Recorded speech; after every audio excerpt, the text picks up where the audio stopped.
Motivational গল্প।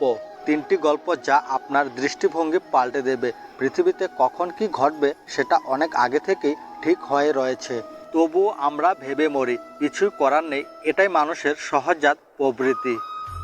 প্রথম গল্প। সুইডেনে একজন দিনমজুরের খুব ইচ্ছা ছিল সে টাইটানিকে চড়বে। এই উদ্দেশ্যে সে ওভারটাইম করত।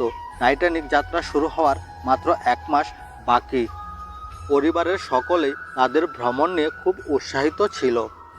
একদিন হঠাৎ করে ছেলেকে কুকুরে কামড় দিল এবং তার ফলে তার ছেলের জলাতঙ্ক রোগ হয়ে গেল।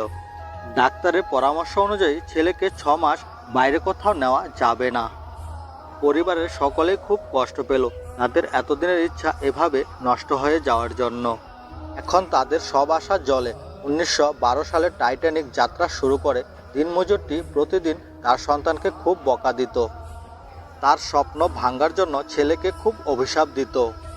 12 দিনের মাথায় টাইটানিকটি ডুবে যায়। এরপর দিনমজুরটি খুব লজ্জা পায় এবং ছেলের কাছে ক্ষমা চায়। দ্বিতীয় গল্প। প্রশান্ত মহাসাগরে একটি জাহাজ ডুবে যায়। জাহাজের সকল যাত্রী মারা যায়, কেবল একজন ছাড়া। মানুষটা অনেক কষ্টে একটি দ্বীপে আশ্রয় নেয় এবং সেখানে থাকতে শুরু করে। ঘরবাড়ি বানিয়ে এবং ফল খেয়ে বেঁচেছিল অনেক দিন। হঠাৎ একদিন তার ঘরে আগুন লেগে সব কিছু পুড়ে ছাই হয়ে যায়। কান্নায় সে ভেঙে পড়ে। সৃষ্টিকর্তাকে সে অপবাদ দিতে শুরু করে, আগে আমার সব কিছু কেড়ে নিলে, এখন এইটুকু তুমি কেড়ে নিলে। পরের দিন একটি জাহাজ তার এই হুল্লোড়ের শব্দ এবং আগুন দেখে তাকে উদ্ধার করতে আসে। সে সৃষ্টিকর্তার নিকট ক্ষমা প্রার্থনা করে। তৃতীয় গল্প। একটি গ্রামে সকল মানুষ মাল্টি ন্যাশনাল কোম্পানিতে চাকরি করত। তখনকার রীতি অনুযায়ী সম্মানী ব্যক্তি মানে মাল্টি ন্যাশনাল কোম্পানিতে চাকরি করতে হবে। একজন লোক গ্রাম থেকে শহরে গেল চাকরি পাওয়ার আশায়। এত শিক্ষিত না হওয়ার কারণে সে বেশ সুবিধা করতে পারছিল না। পরবর্তীতে সে একটি মাল্টিন্যাশনাল কোম্পানিতে সুইপারের কাজ পায়। সব ফর্মালিটি শেষ, এখন কেবল জয়েন করবে। কোম্পানি তাকে তার ইমেল অ্যাড্রেস দিতে বলে। তখনকার সময় সকল কর্মকর্তাদের ইমেল অ্যাড্রেস ছিল বাধ্যতামূলক। তার কোনো ইমেল ছিল না, তাই সে কোম্পানিতে জয়েন হতে পারেনি। রাগে দুঃখে সে পণ করে জীবনে কোনোদিন আর চাকরি করবে না। গ্রাম থেকে নিয়ে আসা টাকা দিয়ে টমেটো কিনে ব্যবসা শুরু করে। ব্যবসায় প্রচুর পরিশ্রমের ফলে সে ভালো লাভ করছিল। একদিন একজন শিল্পপতি তার পরিশ্রম দেখে তাকে সাবানের কারখানা দিতে বলেন। সে ঋণ নিয়ে এবং কিছু জমানো টাকা দিয়ে সে সাবানের কোম্পানি স্থাপন করে। এলিকো নামক একটি বীমা কোম্পানি তাকে বীমা করাতে তার কাছে যায়। এলিকো কোম্পানির এজেন্ট তাকে ফর্ম পূরণ করতে বলেন। তিনি বলেন তার কাছে কোনো ইমেল অ্যাড্রেস নেই।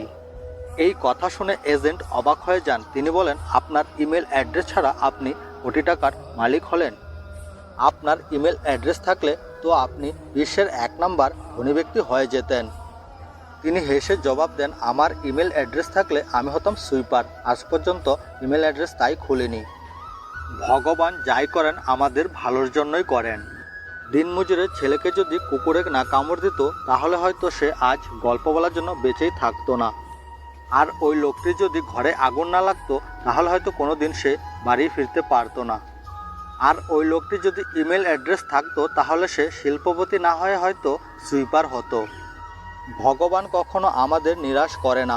আজকে আমরা ভালো কিছু পাইনি, হয়তো ভবিষ্যৎ আমাদের অপেক্ষা করছে ভালো কিছু নিয়ে। যতক্ষণ ভালো কিছু না হয় ততক্ষণ আমাদের অপেক্ষা করে যেতে হবে।